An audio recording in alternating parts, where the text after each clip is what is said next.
everybody doing? Hello, Rosebud Live. Hello, Plague.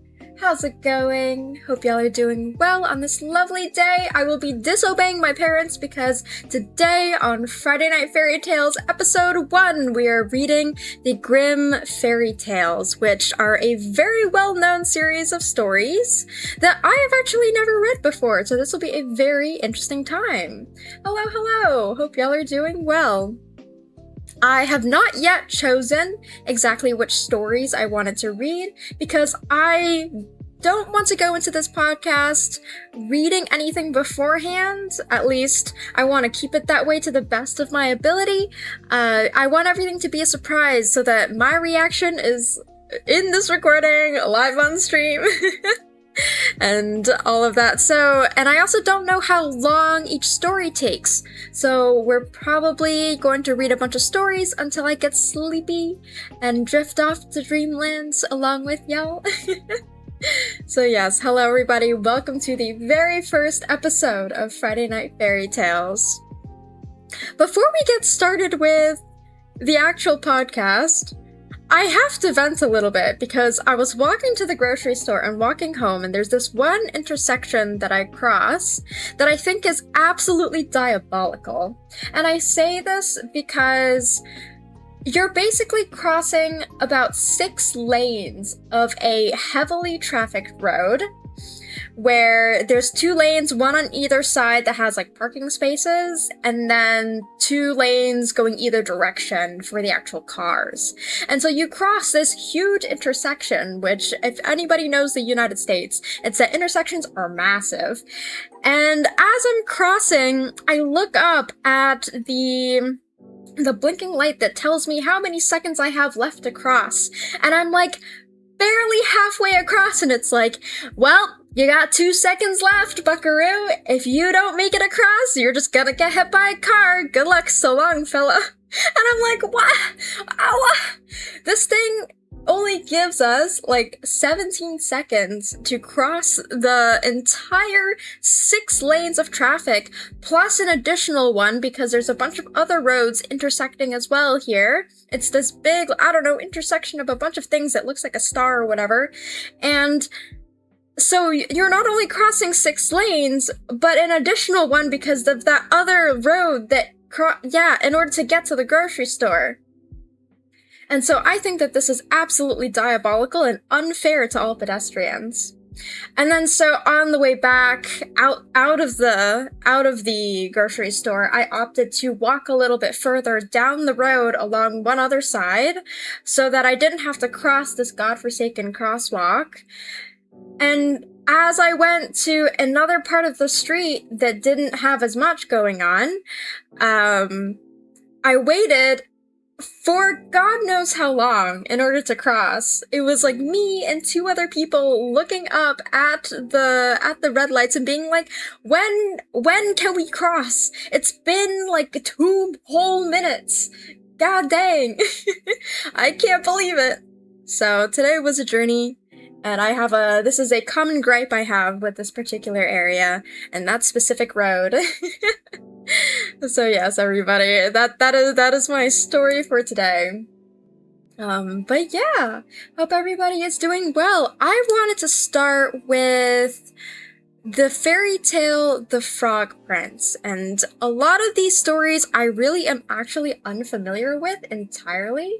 I know some of the names, like Rapunzel, and I don't know, some of them here and there. I've heard of some of them, but I really have not read any of these in depth. So I'm just going to pick whichever ones I think has interesting titles, and on top of that, we're just gonna see how many we can get through. So if y'all have any that you recommend as we go along, please let me know and I can thumb through to that page. I found a couple different sites that have the Grimm Fairy Tales in text. Some of them, the UI makes me want to claw my eyes out just a little bit. I'm reading it and I'm like, oh dear, this text is tiny and it's like burning into my retinas. so we're probably not going to use those sites. Or it's one of those sites where from the very left side of my screen to the very right side of my screen, it is just giant lines of text in teeny tiny, like 9-point font text that stretches for pages upon pages upon pages for every single story. And each story is relatively short, but it's still, like, I'm looking at this and I'm like, oh god, it's too overwhelming. And then this one particular site that I'm looking at has, like, quotation marks that are in even smaller text. Like, how do you expect me to read that? Ain't no way. It's about to get brutal if these are the original Grimm's Fairy Tales. I am currently reading from Internet Archive, archive.org, and I'm reading the book version of it. There is a scanned version of this book that I'm reading from because I like actually seeing the page numbers at the top and, you know, being able to, like, flip through the pages, so to speak, digitally. So I'm looking at it through this little, like, book viewer window thing. And that's how we're gonna read it. So we're gonna see. Copy and paste to Word. I don't know if I want to do that. I think I'll stick to reading it from the book, because there's something very charming about having a handheld book. Or sheets. Perhaps, that might be something that I consider in the future, especially if I start reading stories that are written, not sheets, docs, same thing. I might consider that once I start getting into stories that have, like, multiple parts on different pages, as, like, separate posts or things like that. So perhaps at some point we will move over towards that kind of formatting for my reading on my end. But that is purely a me problem. Purely just a me problem. What are we talking about, Minu asks? Glad that you asked! This is episode 1 of Friday Night Fairy Tales, my new podcast series where we are going to be reading various fairy tales, folklore stories, maybe some creepy things, and overall just having a good time with fantastical ideas.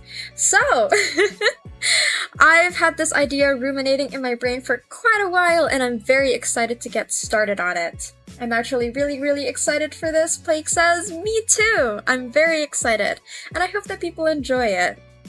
And as well, I will be uploading this to YouTube, and in the future, I have plans, and I will let you guys know, I have plans to upload this as well to Spotify, and maybe also to Apple Podcast. We'll see which platforms I'll be able to get this podcast onto.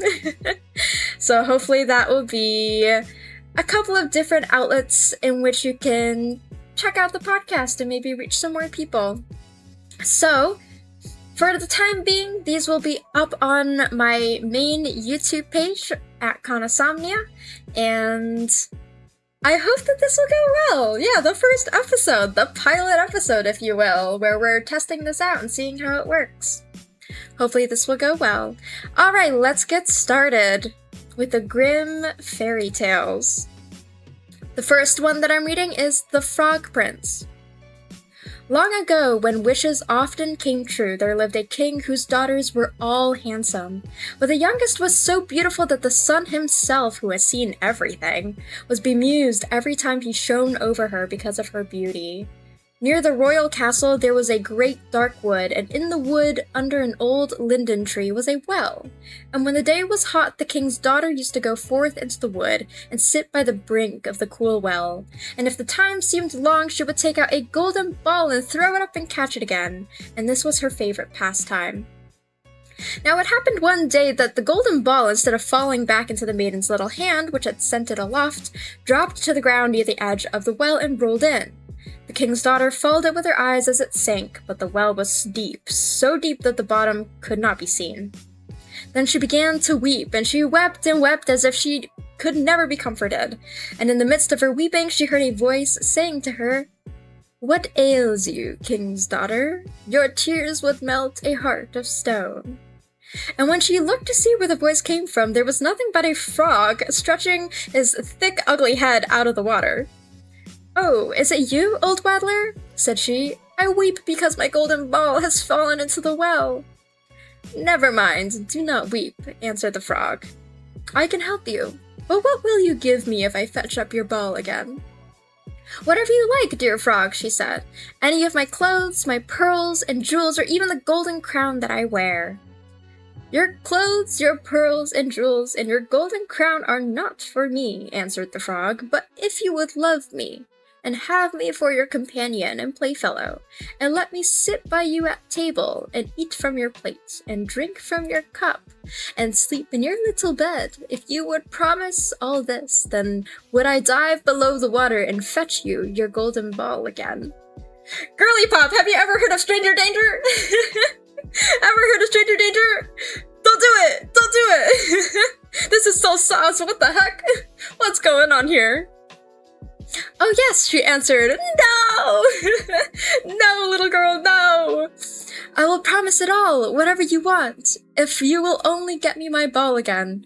But she thought to herself, what nonsense he talks, as if he could do anything but sit in the water and croak with the other frogs, or could possibly be anyone's companion.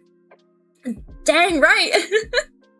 But the frog, as soon as he heard her promise, drew his head under the water and sank down out of sight. But after a while, he came to the surface again with the ball in his mouth, and he threw it on the grass. The king's daughter was overjoyed to see her pretty plaything again, and she caught it up and ran off with it. Stop, stop, cried the frog. Take me up too. I cannot run as fast as you. But it was of no use, for croak and croak after her as he might, she would not listen to him, but made haste home, and very soon forgot all about the poor frog, who had to betake himself to his well again. The next day, when the king's daughter was sitting at table with the king and all the court, and eating from her golden plate, there came something pitter-patter up the marble stairs, and then there came a knocking at the door, and a voice crying, "Youngest king's daughter, let me in!" And she got up and ran to see who it could be, but when she opened the door, there was the frog sitting outside. Then she shut the door hastily and went back to her seat, feeling very uneasy. She done goofed! She done messed up! Oh no! The king noticed how quickly her heart was beating and said, "My child, what are you afraid of? Is there a giant standing at the door ready to carry you away?" "Oh no," answered she, "no giant, but a horrid frog." "And what does the frog want?" asked the king. "Oh, dear father," answered she, "when I was sitting by the well yesterday and playing with my golden ball, it fell into the water, and while I was crying for the loss of it, the frog came and got it again for me, on condition I would let him be my companion. But I never thought that he would leave the water and come after me, but now there he is outside the door and he wants to come in to me." And then they all heard him knocking the second time and crying, "Youngest king's daughter, open to me, by the well water, what you promised me, or what promised you me." "That which thou hast promised, must thou perform," said the king. "So go now, and let him in." Oh dear. Oh dear, oh dear. This is interesting. It's kind of touching on the topics of first, the dangers of talking to someone. I feel like, I don't know, my inclination is, I don't trust this frog immediately. This frog seems sus to me. But then at the same time, it's also obviously talking about upholding your promises. So we'll see how this goes. I think this will be very interesting. So she went and opened the door, and the frog hopped in, following at her heels till she reached her chair. Then he stopped and cried, "Lift me up to sit by you." But she delayed doing so until the king ordered her. When once the frog was on the chair, he wanted to get on the table, and there he sat and said, "Now push your golden plate a little nearer so that we may eat together." And so she did, but everybody might see how unwilling she was, and the frog feasted heartily, but every morsel seemed to stick in her throat. "I've had enough now," said the frog at last, "and as I am tired, you must carry me to your room, and make ready with your silken bed, and we will lie down and go to sleep." Then the king's daughter began to weep, and was afraid of the cold frog, that nothing would satisfy him, but he must sleep in her pretty clean bed. Now the king grew angry with her, saying, "That which thou hast promised, in thy time of necessity, must thou now perform." So she picked up the frog with her finger and thumb, carried him upstairs, and put him in a corner. And when she had laid down to sleep, he came creeping up, saying, "I'm tired, and I want to sleep as much as you. Take me up, or I will tell your father." Then she felt beside herself with rage, and picking him up, she threw him with all her strength against the wall, crying, "Now will you be quiet, you horrid frog?" Oh no. She just yeeted the frog across the room. Oh girl, you done goofed with that. Oh no. I mean, I didn't trust this frog, but like, what? But as he fell, he ceased to be a frog and became all at once a prince with beautiful, kind eyes. And it came to pass that, with her father's consent, they became bride and bridegroom. Hey, yo, what? That's a turn that wait. Is this the one where, like, that got turned into the story of the princess and, like, kissing the frog? So that the frog turns back into a human? Is that the story? This is what it originally was? I had no idea. And he told her how a wicked witch had bound him by her spells, and how no one but she alone could have released him, and that they two would go together to his father's kingdom. Okay, it's kind of crazy though, that the key to releasing him from the frog form was chucking him against the wall. Am I crazy for that? I feel like that's wild. And there came to the door a carriage drawn by 8 white horses with white plumes on their heads and with golden harness. And behind the carriage was standing faithful Henry, the servant of the young prince. Now faithful Henry had suffered such care and pain when his master was turned into a frog that he had been obliged to wear 3 iron bands over his heart to keep it from breaking with trouble and anxiety. When the carriage started to take the prince to his kingdom and faithful Henry had helped them both in, he got up behind and was full of joy at his master's deliverance. And when they had gone a part of the way, the prince heard a sound at the back of the carriage, as if something had broken. And he turned round and cried, "Henry, the wheel must be breaking!" But Henry answered, "The wheel does not break. 'Tis the band round my heart, that to lessen its ache, when I grieved for your sake, I bound round my heart." And again, and yet once again, there was the same sound, and the prince thought it must be the wheel breaking. But it was the breaking of the other bands from faithful Henry's heart, because he was so relieved and happy. That's such a sweet ending. That's so cute. How poetic. The wheel does not break, 'tis the band round my heart, that to lessen its ache, when I grieved for your sake, I bound round my heart. What a beautiful, like, poem.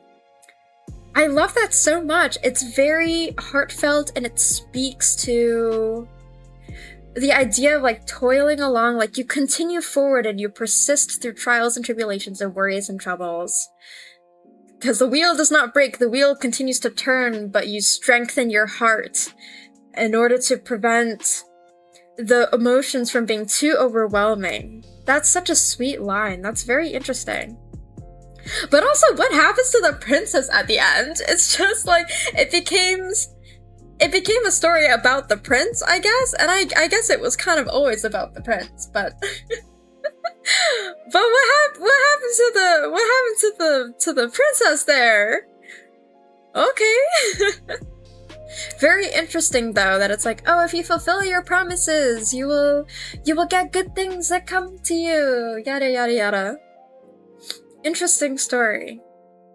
Alright, moving on to the next. What shall we read next? There's a story called The Golden Key.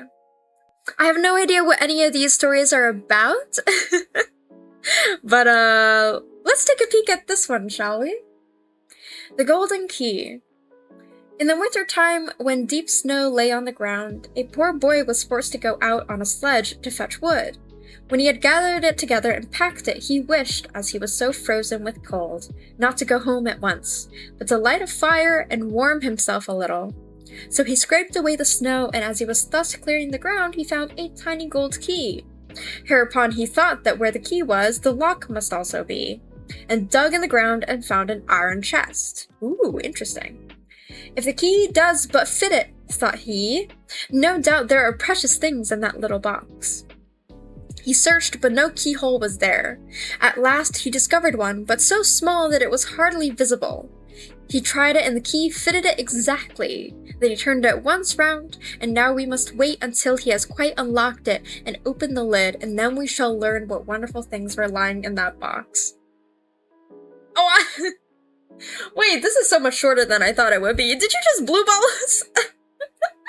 Hey, yo, give me the rest of the story. I want to know what's in the box. But I guess that's the point, isn't it? That we don't always get to know. And that the story can end, and we gotta have patience, and closure doesn't always come to those who ask. No. Alright, fine. Alright, fine. Let's find another story, shall we? So there's a story that's a little longer, that's called The Little Farmer. Let's read this one. There was a certain village where lived many rich farmers and only one poor one whom they called the Little Farmer. He had not even a cow, and still less had he money to buy one, and he and his wife greatly wished for such a thing. One day he said to her, "Listen, I have a good idea.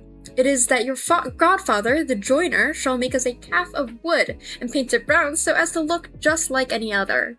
And then in time, perhaps it will grow big and become a cow." That's such a sweet sentiment. Oh, that's so cute.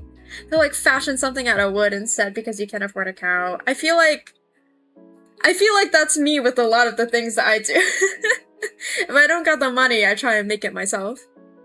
And this notion pleased the wife, and Godfather Joiner set to work to saw and plane, and soon turned out a calf complete, with its head down and neck stretched out as if it were grazing. The next morning, as the cows were driven to pasture, the little farmer called out to the drover, "Look here, I have got a little calf to go, but it is still young and must be carried." "All right," said the drover, and tucked it under his arm, carried it into the meadows, and stood it in the grass. So the calf stayed where it was put and seemed to be eating all the time. The drover thought to himself, "It will soon be able to run alone if it grazes at that rate." In the evening, when the herds had to be driven home, he just said to the calf, "If you can stand there eating like that, you can just walk off on your own 4 legs. I'm not gonna leg you under my arm again." But the little farmer was standing by his house door and waiting for his calf. And when he saw the cowherd coming through the village without it, he asked what it meant. Did Guy just leave the calf behind? Did Guy really just leave a baby cow behind? What the heck? Like, how irresponsible, first and foremost. Like, what do you mean you're just gonna... And also, like... Isn't there the whole thing about, like, you count all of your sheep, you count all of your cows to make sure that they're all there? Like, these creatures are, like, so precious. Like, what? What do you mean? Then the little farmer said, the cowherd answered, "It is still out there eating away, and never attended to the call, and would not come with the rest." Then the little farmer said, "I will tell you what, I must have my beast brought home." Dang, right? Yeah, what the heck? What the heck? What do you mean you're not gonna bring the calf home? That's crazy. And then they went together through the fields in quest of it, but someone had stolen it and it was gone. Well, yeah, duh. And the drover said, "Most likely it has run away." Is the drover rage baiting me? What is going on here? But the little farmer said, "Not it," and brought the cowherd before the bailiff, who ordered him for his carelessness to give the little farmer a cow for the missing calf. Yeah, that sounds about right, don't it? So now the little farmer and his wife possessed their long-wished-for cow. They rejoiced with all their hearts, but unfortunately they had no fodder for it and could give it nothing to eat, so that before long they had to kill it. What? What? No, that's so sad. Its flesh they salted down, and the little farmer went to the town to sell the skin and buy a new calf with what he got it for. On the way he came to the mill, where a raven was sitting with broken wings, and he took it up out of pity and wrapped it in the skin. The weather was very stormy, and it blew and rained, so he turned into the mill and asked for shelter. The miller's wife was alone in the house, and she said to the little farmer, "Well, come in and lie down in the straw." and she gave him a piece of bread and cheese. So the little farmer ate, and they then lay down with a skin near him, and the miller's wife thought he was sleeping with fatigue. After a while, in came another man, and the miller's wife received him very well, saying, "My husband is out, we will make good cheer." The little farmer listened to what they had said, and when he heard good cheer spoken of, he grew angry to think that he had been put off with bread and cheese. For the miller's wife presently brought out roast meat, salad, cakes, and wine. Is she cheating on him? Oh, is there an affair going on? Now as the pair were sitting down to their feast, there came a knock at the door. "Oh dear," cried the woman, "it is my husband." In a twinkling, she popped the roast meat into the oven, and the wine under the pillow, the salad in the bed, the cakes under the bed, and the man in the linen closet. Okay, that's a crazy lineup. Hold on. First and foremost, that's a wild lineup for where you're putting all of these items. Let's discuss this for a quick second. Okay, the roast meat in the oven is perfectly valid. That makes a lot of sense. The wine under the pillow, I guess I can see it. Sure, that's fine. A little uncomfy, but like, look man, you gotta do what you gotta do, I guess. The salad in the bed? The salad in the bed? Why would you put the salad in the bed? The cake's under the bed? Under the bed is dusty. What do you mean under the bed? And the man in the linen closet. Okay, that makes sense, I guess. But like, am I crazy? Like, I'm just imagining all of the blankets with like cheese and salad, like leaves, like sprinkled across. Like, what? When the miller saw the little farmer lying in the straw, he said, "What fellow have you got there?" "Oh," said the wife, "the poor chap came in the midst of the wind and rain and asked for shelter, and I gave him some bread and cheese and spread some straw for him."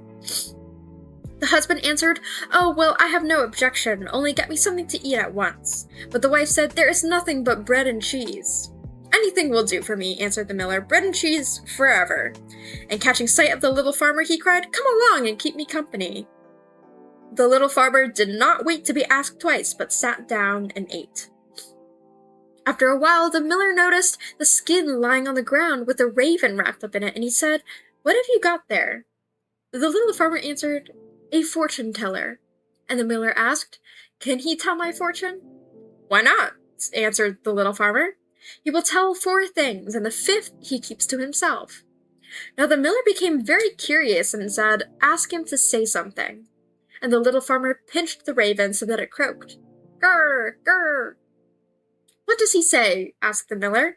And the little farmer answered, "First he says that there is wine under the pillow." Hey, yo! Hey, yo, he ratted on him. He can be ratting on him. Good for the little farmer. Dang. Okay, he's a homie, that one. Alright, sure. That would be jolly, cried the miller, and he went to look and found the wine, and then asked, "What next?" So the little farmer made the raven croak again, and then said, "He says, secondly, that there is roast meat in the oven." "That will be jolly," cried the miller, and he went and looked and found the roast meat. The little farmer made the fortune teller speak again, and then said, "He says, thirdly, that there is salad in the bed." "That will be jolly," cried the miller, and went and looked and found the salad. Once more, the little farmer pinched the raven so that he croaked and said, "He says, fourthly and lastly, that there are cakes under the bed."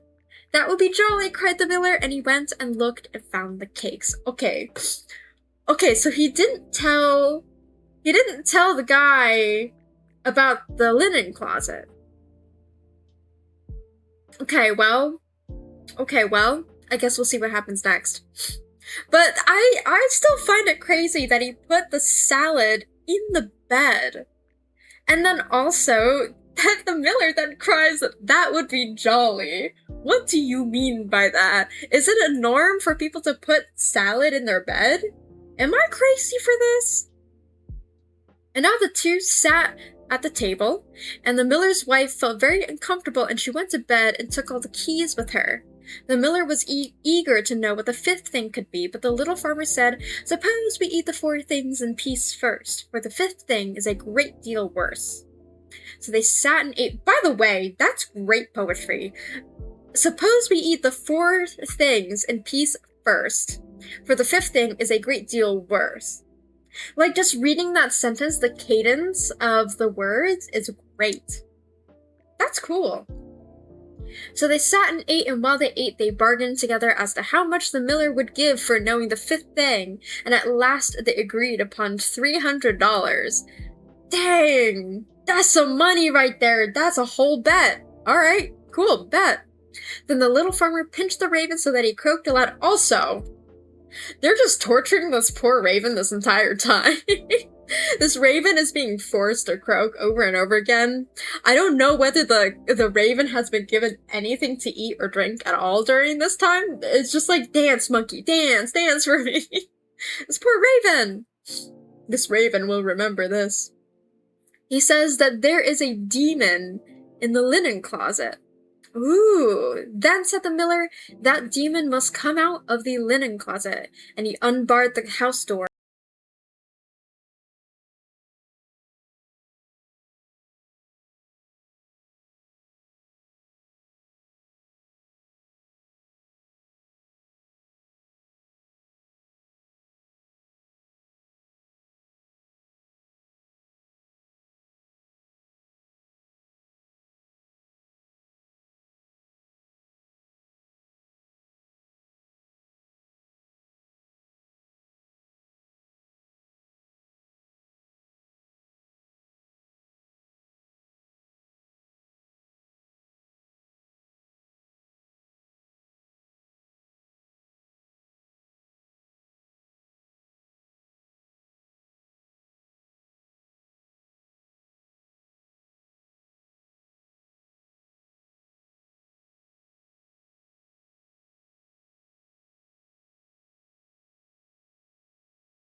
Also for the same high price as the little farmer, and the bailiff said, I must be beforehand with them. So he sent his servant into the town to the skin buyer, and he only gave her $3 for the skin, and that was faring better than the others, for when they came, they did not get as much as that. For the skin buyer says, what am I to do with all these skins? Now the other farmers were very angry with the little farmer for misleading them, and they vowed vengeance against him, and went to complain of his deceit to the bailiff. The poor little farmer was with one voice sentenced to death, and to be put into a cask with holes in it and rolled into the water. That's an insane torture device. What the heck? That's wild right there. Y'all are just gonna, like, drown this person in a box? That's crazy! So he was led to execution, and a priest was fetched to say a mass for him, and the rest of the people had to stand at a distance. As soon as the little farmer caught sight of the priest, he knew him for the man who was hid in the linen closet at the miller's, and he said to him, As I let you out of the cupboard, you must let me out of the cask. At that moment a shepherd passed with a flock of sheep, and the little farmer, knowing him to have a great wish to become a bailiff himself, called out with all his might, No, I will not, and if all the world asked me, I would not. The shepherd, hearing him, came up and asked what it was he would not do. The little farmer answered, They want to make me bailiff if I sit in this cask, but I will not do it. The shepherd asked, If that is all there is to do in order to become bailiff, I will sit in the cask and welcome. And the little farmer answered, Yes, that is all. Just you get into the cask and you will become bailiff. So the shepherd agreed and got in, and the little farmer fastened on the top. Then he collected the herd of sheep and drove them away. Whoa! Whoa there! Wait a minute. So he just tricked this guy? He just tricked this guy into going to his death instead of him. I don't know how to feel about the little farmer now. Guy just Guy, just what? Also, is my audio cutting out? I just gotta check real quick, because I think I have a limiter on and I might be peaking my mic. Let me turn down my volume just a tad. Hopefully that will improve the audio quality. So the shepherd agreed and got in, and the little farmer fastened on the top, then he collected the herd of sheep and drove them away. Truly insane behavior right there, what the heck? The priest went back to the parish assembly and told them the mass had been said.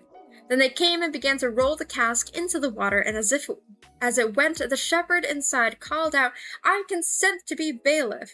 They thought that it was the little farmer who spoke, and they answered, "All right, but first you must go down below and look about you a little." And they rolled the cask into the water. This is cold! This is so cold! Dang! Upon that, the farmers went home, and when they reached the village, there they met the little farmer driving a flock of sheep and looking quite calm and contented. The farmers were astonished and cried, "Little farmer, whence come you? How did you get out of the water?" "Oh, easily," answered he. "I sank and sank until I came to the bottom, then I broke through the cask and came out of it, and there were beautiful meadows and plenty of sheep feeding, so I brought away this flock with me." What a liar! Dang, what a liar! What? Then said the farmers, "Are there any left?" "Oh yes," answered the little farmer, "more than you can possibly need." Then the farmers agreed that they would go and fetch some sheep also, each man a flock for himself, and the bailiff said, "Me first." And they all went together, and in the blue sky there were little fleecy clouds like lambkins, and they were reflected in the water, and the farmers cried out, "There are sheep down there at the bottom." When the bailiff heard that, he pressed forward and said, "I will go first and look about me, and if things look well, I will call to you." And he jumped plump into the water, and they all thought that the noise he made meant, "Come." So the whole company jumped in one after the other. So perished all the proprietors of the village, and the little farmer, as sole heir, became a rich man. I don't know how I feel about this. Once he acquired wealth. Granted, they accused him falsely, because he did acquire that money by valid means. But then he lied in multiple circumstances, and then got killed for it? I don't know how I feel about that, to be so truthful. That seems not okay to me, you know?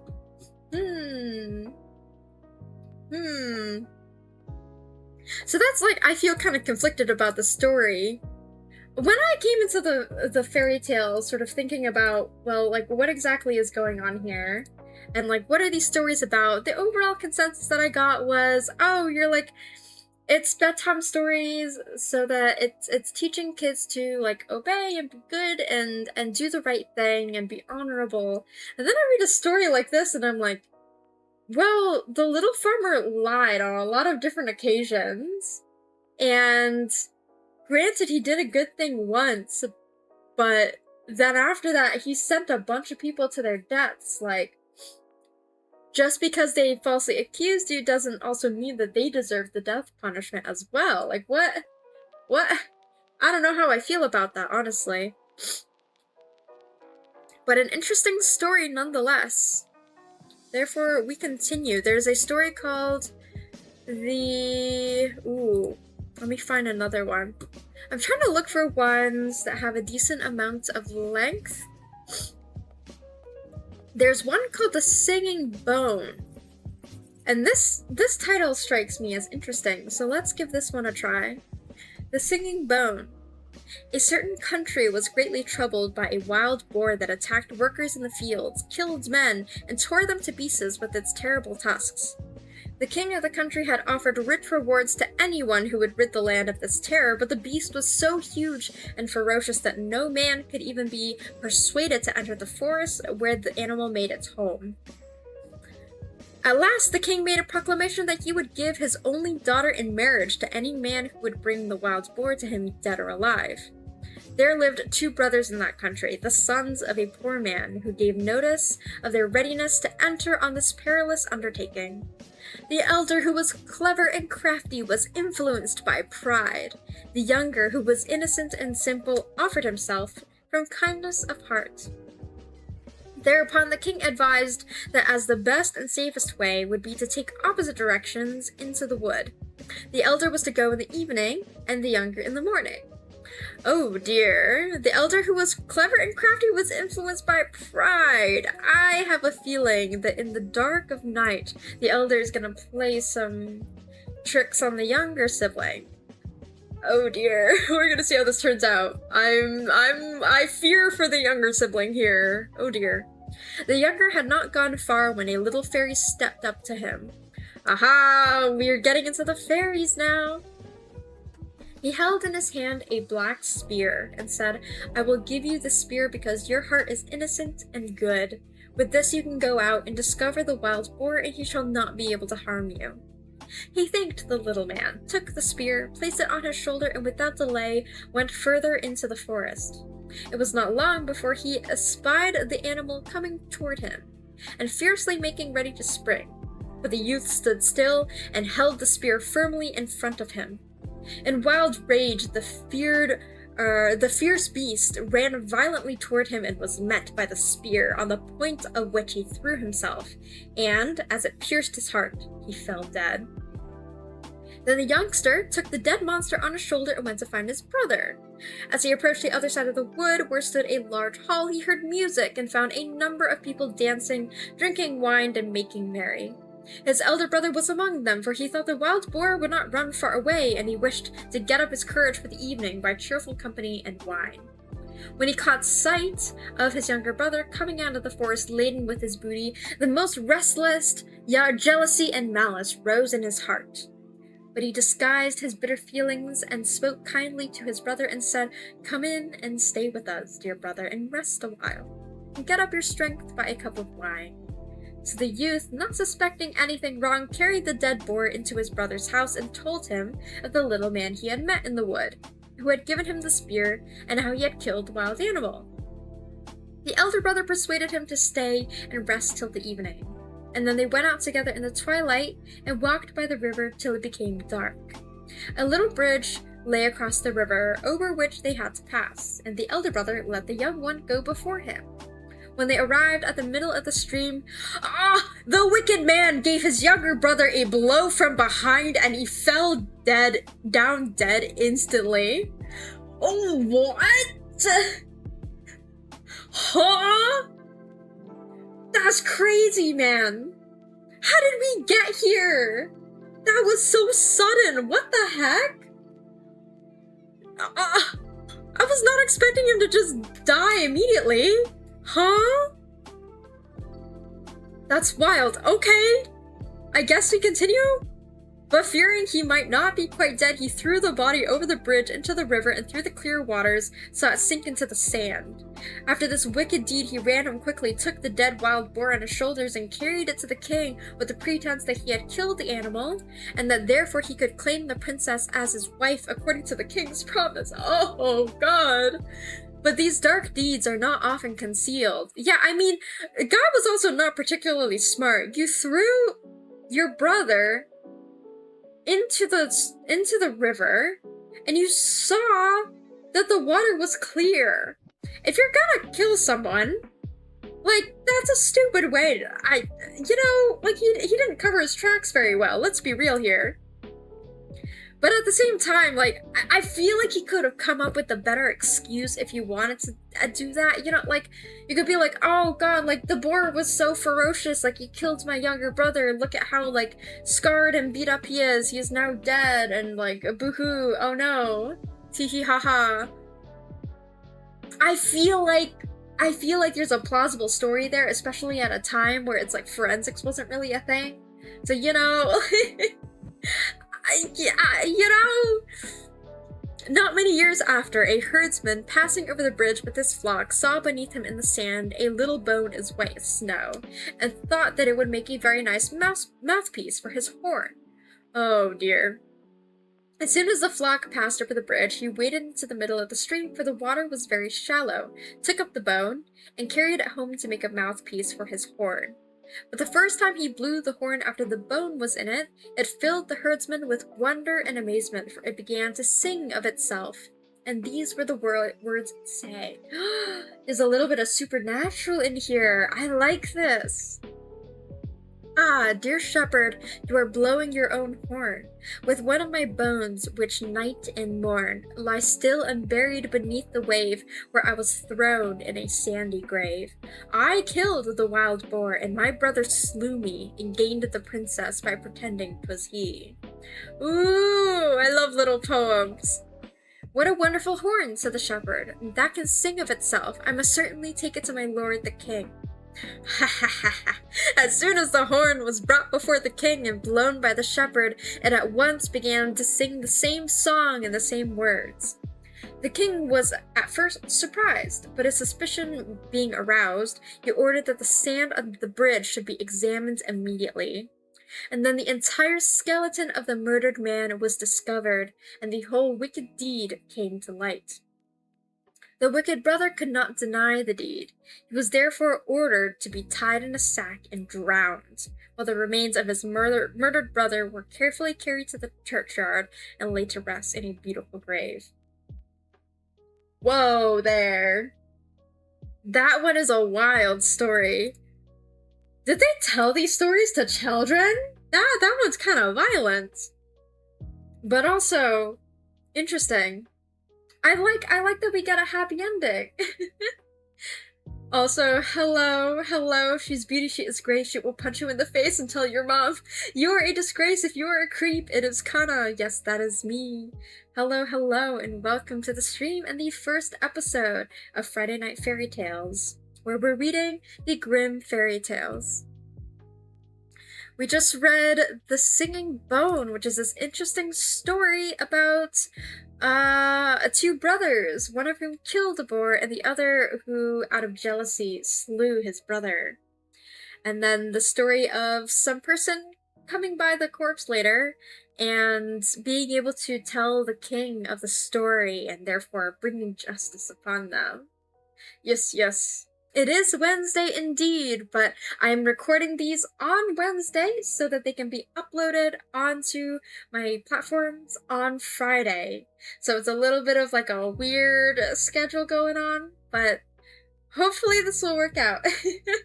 Yes, so we're live streaming it so that anybody who wants to be here to witness it for the first time can be here at my streams, and then these will be available later as recordings. Yippee!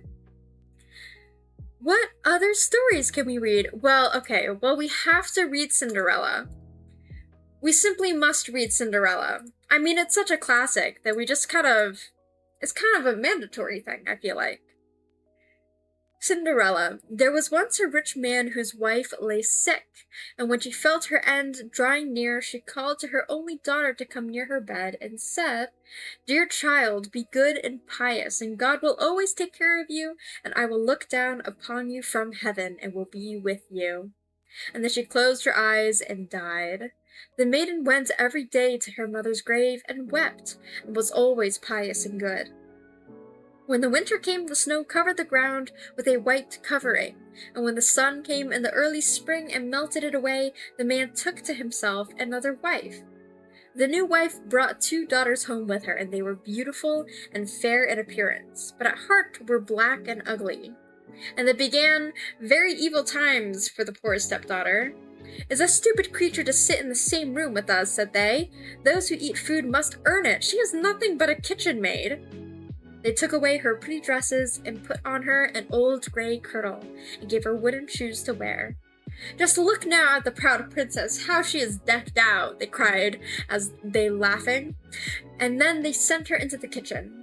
There she was obliged to do heavy work from morning to night, get up early in the morning, draw water, make the fires, cook, and wash. Besides that, the sisters did their utmost to torment her, mocking her and strewing peas and lentils among the ashes and sending her to pick them up. In the evenings, when she was quite tired out with her hard day's work, she had no bed to lie on, but was obliged to rest on the hearth among the cinders. And because she always looked dusty and dirty as if she had slept in the cinders, they named her Cinderella. It happened one day that the father went to the fair, and he asked his 2 stepdaughters what he should bring back for them. "Fine clothes," said one. "Pearls and jewels," said the other. "But what will you have, Cinderella?" said he. "The first twig, father, that strikes against your hat on the way home. That is what I should like you to bring to me." So he bought for the two stepdaughters fine clothes, pearls, and jewels, and on his way back, as he rode a green lane, a hazel twig struck against his hat, and he broke it off and carried it home with him. When he reached home, he gave to the stepdaughters what they had wished for, and to Cinderella he gave the hazel twig. She thanked him, and went to her mother's grave and planted this twig there, weeping so bitterly that the tears fell upon it and watered it, and it flourished and became a fine tree. That's so tragic. That's so tragic. Also, what is going on with, like, the father, like, just turning a blind eye to this? What? Okay. Cinderella went to see it 3 times a day and wept and prayed, and each time a white bird rose up from the tree. And if she uttered any wish, the bird brought her whatever she had wished for. Now it came to pass that the king ordained a festival that should last for 3 days, and to which all the beautiful young women of that country were bidden, so that the king's son might choose a bride from among them. When the two stepdaughters heard that they too were bidden to appear, they felt very pleased, and they called Cinderella and said, "Comb our hair, brush our shoes, and make our buckles fast. We are going to the wedding feast at the king's castle." When she heard this, Cinderella could not help crying, for she too would have liked to go to the dance, and she begged her stepmother to allow her. "What, you Cinderella," said she, "in all your dust and dirt, you want to go to the festival? You that have no dress and no shoes, you want to dance?" But as she persisted in asking, at last the stepmother said, "I have strewed a dish full of lentils in the ashes, and if you can pick them all up again in 2 hours, you may go with us." Then the maiden went to the back door that led into the garden and called out, "O gentle doves, O turtle doves, and all the birds that be, the lentils that in ashes lie, come and pick up for me. The good must be put in the dish. The bad you may eat if you wish." Then there came to the kitchen window 2 white doves, and after them some turtle doves.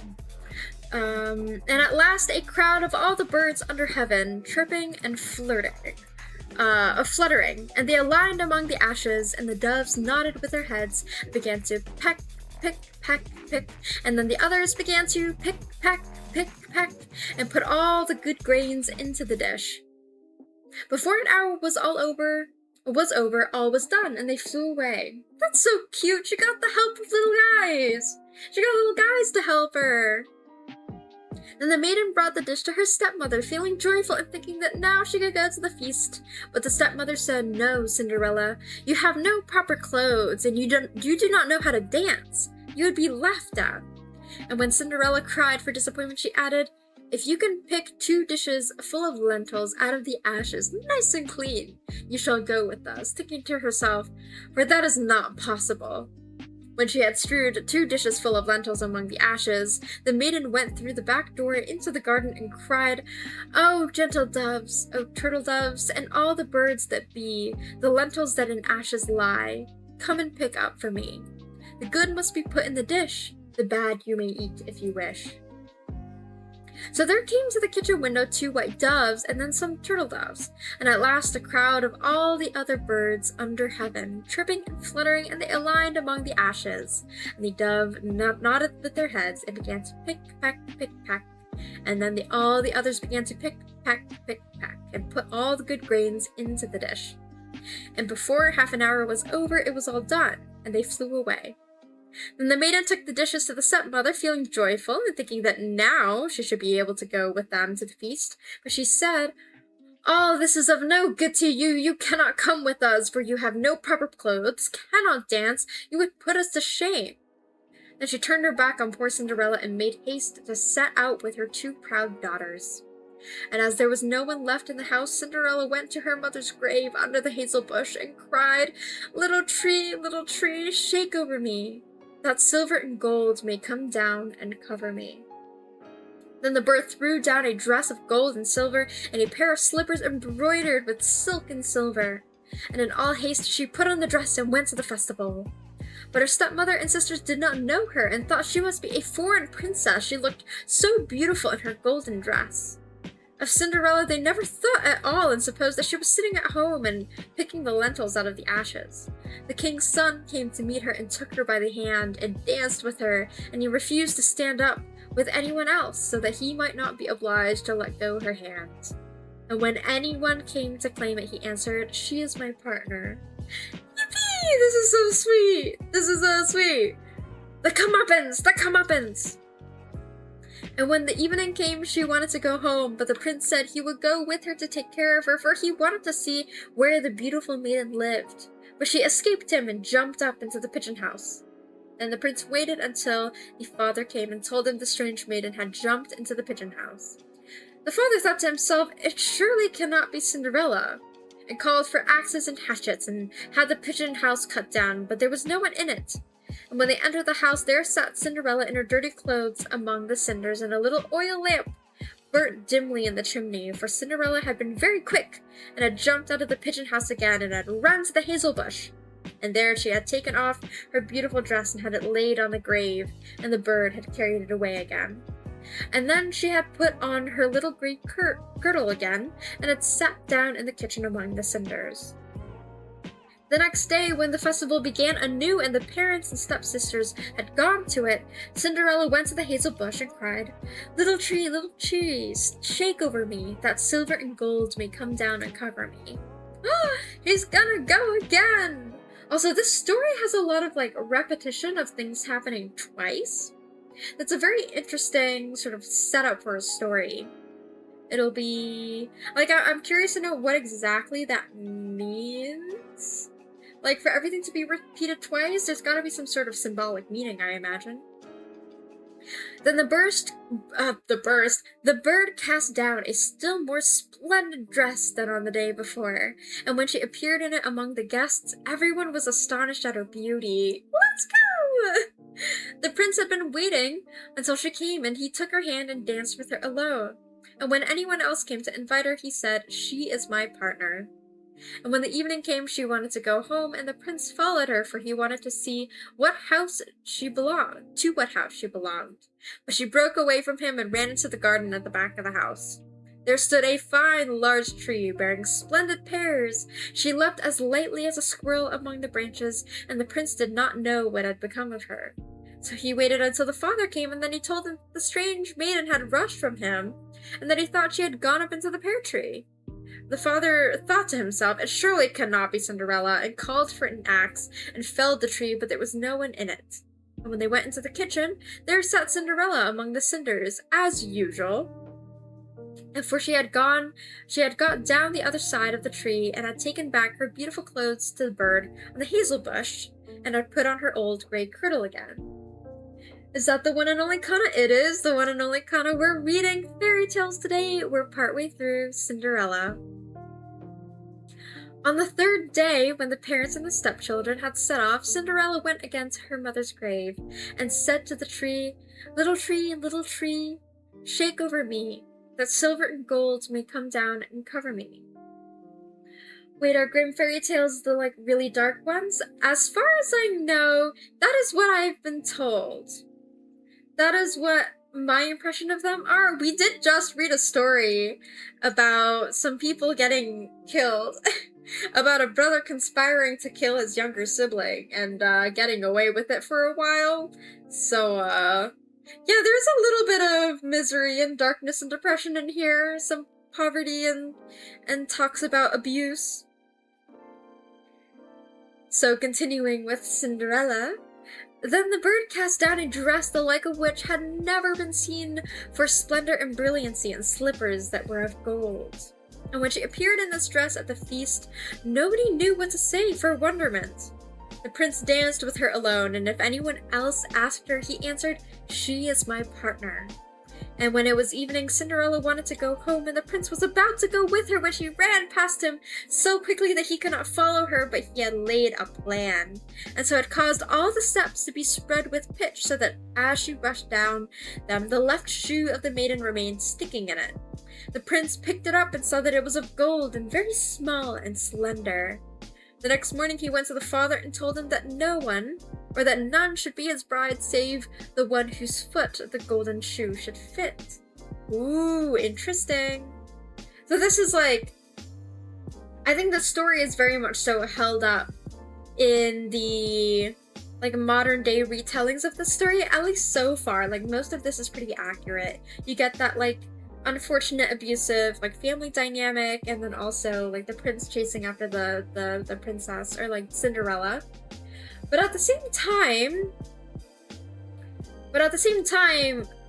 what I remember of Cinderella from the stories growing up was that she just like tripped on her way down and then rushed away embarrassed. I didn't realize that like, oh, the prince actually like planned this and that he like set a trap for her basically so that he could find her again.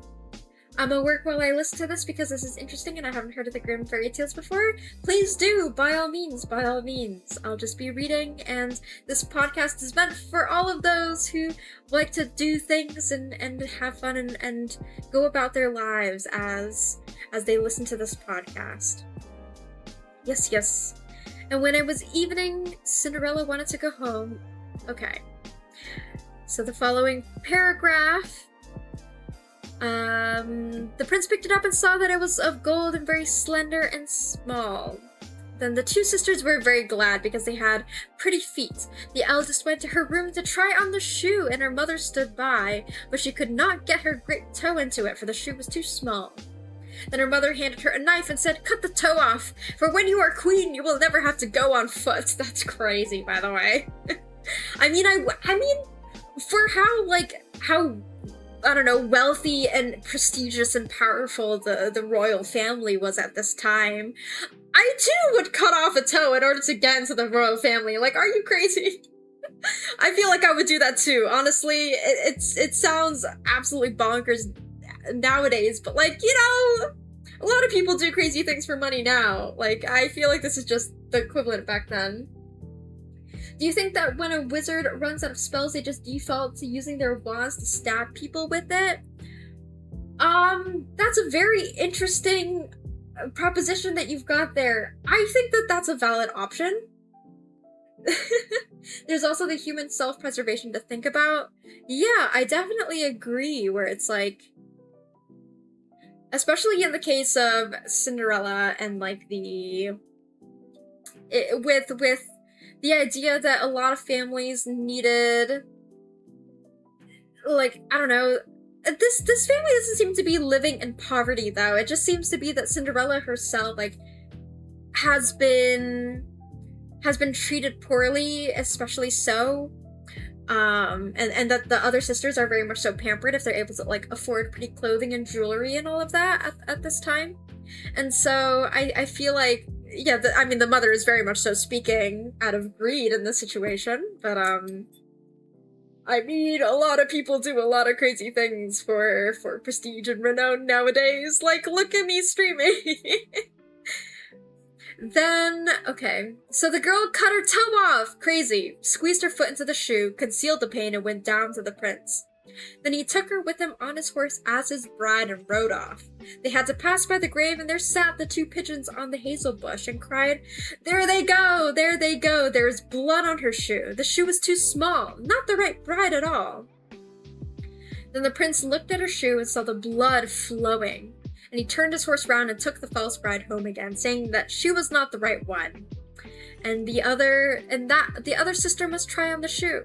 So she went into her room to do so and got her toes comfortably in, but her heel was too large. Then her mother handed her the knife, saying, "Cut a piece of your heel. When you are queen, you will never have to go on foot." So the girl cut a piece of her heel off and thrust her foot into the shoe, concealed the pain, and went down to the prince, who took his bride before him on his horse and rode off.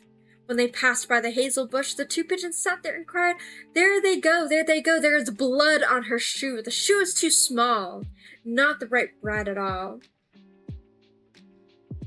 Considering that if you just look wrong or the royal sees you annoying, they can just straight up make up a crime and you die, who are they gonna... Yeah, exactly. But also, I feel like it's crazy to dare to lie to the prince like this. I feel like, I don't know, they fancy the prince a fool in this situation. Then the prince looked at her foot and saw how the blood was flowing from the shoe and staining the white stocking. And he turned his horse round and brought the false bride home again. "This is not the right one," said he. "Have you no other daughter?" "No," said the man, "only my dead wife left behind her a little stunted Cinderella. It is impossible that she can be the bride." But the king's son ordered her to be sent for her, but the mother said, "Oh no, she is much too dirty, I could not let her be seen." But he would have her fetched, and so Cinderella had to appear. First she washed her face and hands quite clean, and went in and curtsied to the prince, who held out to her the golden shoe. Then she sat down on a stool, drew her foot out of the heavy wooden shoe, and slipped it onto the golden one, which fitted it perfectly, and when she stood up and the prince looked in her face, he knew again the beautiful maiden that had danced with him, and he cried, "This is the right bride." The stepmother and the two sisters were thunderstruck and grew pale with anger, but he put Cinderella before him on his horse and rode off. And as they passed the hazel bush, the two white pigeons cried, there they go, no blood on her shoe, the shoe is not too small, the right bride is she after all." And when they had thus cried, they came flying after and perched on Cinderella's shoulders, one on the right and the other on the left, and so remained. When her wedding with the prince was appointed to be held, the false sisters came, hoping to curry favor and to take part in the festivities. So as the bridal procession went to the church, the eldest walked on the right side and the younger on the left, and the pigeons picked out an eye of each of them, ho, for coveting! An eye for coveting the princess's place. And as they returned, the elder was on the left side and the younger on the right. And the pigeons picked out the other eye of each of them, and so they were condemned to go blind for the rest of their days because of their wickedness and falsehood. I feel like of all of the stories, the fairy tale version versus like the old like Disney princess version end up being quite similar overall in terms of plot.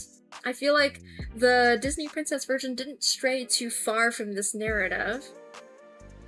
It's interesting to see the differences. Like, I feel like the story about the Frog Prince was quite different. It's been changed a lot through time. But with Cinderella, it's mostly stayed somewhat similar, or somewhat the same. I mean, considering that the prince has literally been patient and let these clear signs of deception by the stepsisters go, I'd say they got lucky. I think so too. And I think in this case, there's a lot to be said about the prince.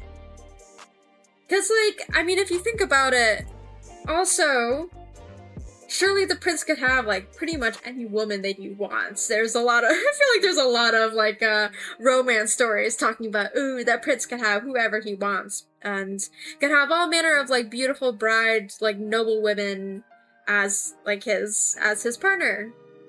Because of someone for that standing, like, they get so much power, it's kind of crazy. And even, like, multiple wives, too. And the fact that, like, yes, he chose a beautiful, like, the most beautiful woman at the festivities, but also, like, when he saw her in grit and grime, covered in dust and cinders and such, he was still like, yes, no, this is my wife right there. And I'm like, yeah, that's awesome. That's true love right there. That's awesome. I feel like this is a very feels-good story that I can understand why it became so popular. I feel like it makes a lot of sense. And it's really cute and quaint and sweet. It comes to a good ending. You get this whole arc, a full beginning, middle, and end. It's very satisfying. With the mention of wizards earlier, I wonder if I can find a story about a wizard? I don't know if there is. Ooh, Little Red Riding Hood is in here. There's the table. Oh, man. I probably shouldn't read that one, because YouTube might strike me down for swearing. Alright, let's see. The Devil's 3 Gold Hairs is an interesting one. What's also hilarious is that this is story 69. Alright, let's read The Devil's 3 Gold Hairs. Once there was a very poor woman who was delighted when her son was born with a caul enveloping his head. Also, thank you for the follow. Thank you for joining the Dreamers. She was delighted when her son was born with a caul enveloping his head. This was supposed to bring good fortune, and it was predicted that he would marry the king's daughter when he became 19. Soon after, a king came to the village, but no one knew that it was the king. When he asked for news, they told him that a few days before a child had been born in the village with a caul, and it was prophesied that he would be very lucky. Indeed, it had been said that in his 19th year, he would have the king's daughter for his wife. What is a caul? A C-A-U-L. Caul of birth. Oh, okay. Interesting. So it's when a baby is born with the amniotic sac still enveloping like the body or the head or something. Interesting. It does. Was this like good luck back then? I mean, it was very rare. A quick Google search is telling me that a caul is rare, occurring in fewer than 1 in 80,000 births. So apparently, it was considered a lucky sign. That's very interesting. I didn't know that at all. The king, who had a wicked heart, was very angry when he heard this, but he went to the parents in a most friendly manner and said to them kindly, "Good people, give up your child to me, and I will take the greatest care of him." At first they refused, but when the stranger offered them a large amount of gold and mentioned that if their child was born to be lucky, everything must turn out for the best with him, they willingly at last gave him up. Also, hello, Ballistic Beast. Hello, welcome. We're reading the Grimm Fairy Tales today. Hello, hello. The king placed the child in a box and rode away with it for a long distance till he came to deep water, into which he threw the box containing the child, saying to himself as he rode away, "From this unwelcome suitor have I saved my daughter."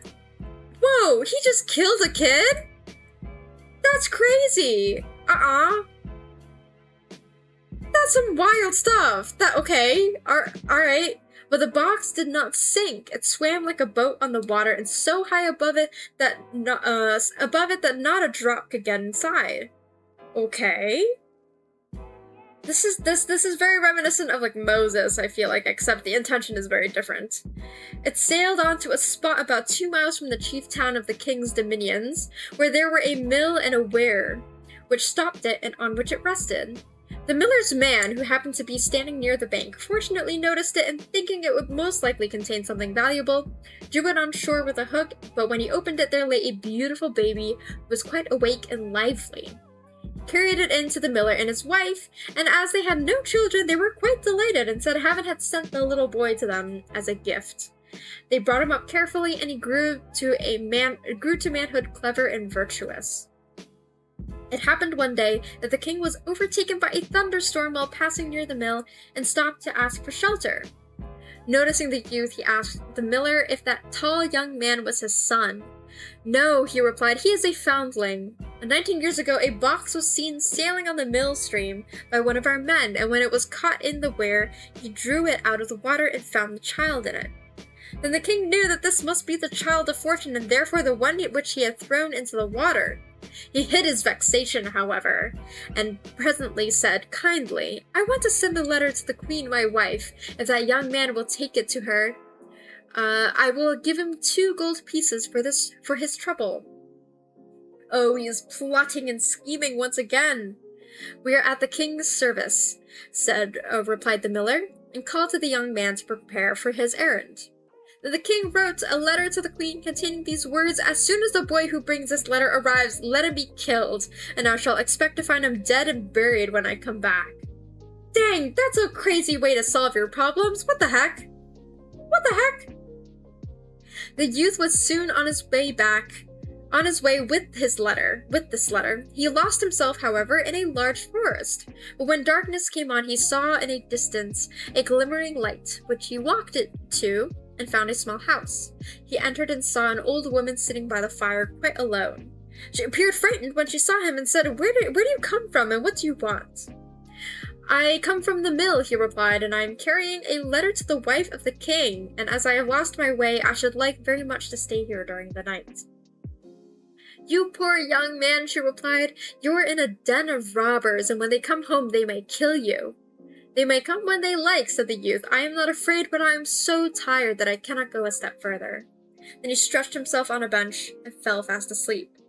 Soon after, the robbers came home and asked angrily what that youth was lying there for. "Ah," said the old woman, "he is an innocent child who has lost himself in the wood, and I took him and out of compassion. He is carrying a letter to the queen, which the king has sent." Then the robbers went softly to the sleeping youth, took the letter from his pocket, and read in it that as soon as the bear arrived at the palace, he was to lose his life. Then pity arose on the hard-hearted robbers, and their chief tore up the letter and wrote another, in which it was stated that as soon as the boy arrived, he should be married to the king's daughter. Ooh, interesting. I feel like this is telling the story that, like, because of the king's anger and the king's terrible actions, he's actually causing all of these things to happen and causing the very prophecy to come true. It's like, what is it, the something fallacy. Or like, no, what was it? The self-fulfilling prophecy. That's what it is. Yeah, that's interesting. And also, like, when I was starting to read that, I had assumed that the robbers would, like, out of greed, they would take the letter to the king or to the queen rather, to, like, have a handsome reward. But no, they actually read it, and that's interesting. Then they left him to lie and rest on the bench till the next morning, and when he awoke, they gave him the letter and showed him the road he was to take. As soon as he reached the palace and sent in the letter, the queen read it, and she acted in exact accordance with what was written, ordered a grand marriage feast, and had the prince married at once to the fortunate youth. He was very handsome and amiable, so that the king's daughter soon learned to love him very much, and was quite happy with him. Not long after, when the king returned home to his castle, he found the prophecy respecting the child of fortune fulfilled, and that he was married to a king's daughter. "How has this happened?" said he. "I have in my letter given very different orders." And the queen gave him the letter and said, "You may see for yourself what is stated here." The king read the letter and saw very clearly that it was not the one he had written. He asked the youth what he had done to the letter he had entrusted to him, and where he had brought the other from. "I know not," he replied, "unless it was changed during the night while I slept in the forest."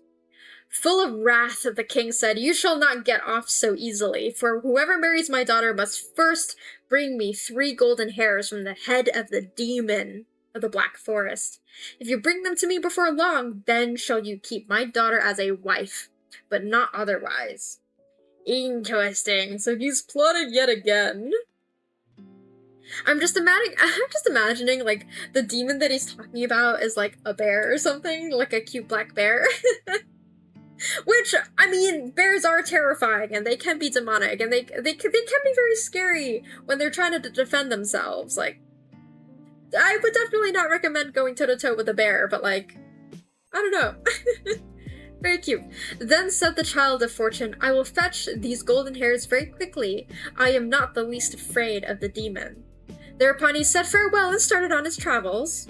His way led him to a large city, and as he stood at the gate and asked admission, a watchman said to him, "What trade do you follow, and how much do you know?"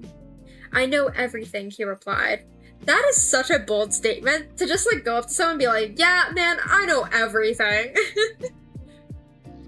"Then you can do us a favor," answered the watchman. "If you can tell us why our master's fountain, from which wine used to flow, is dried up, and never gives us even water now, I will tell you when I come back," he said. "Only wait until then."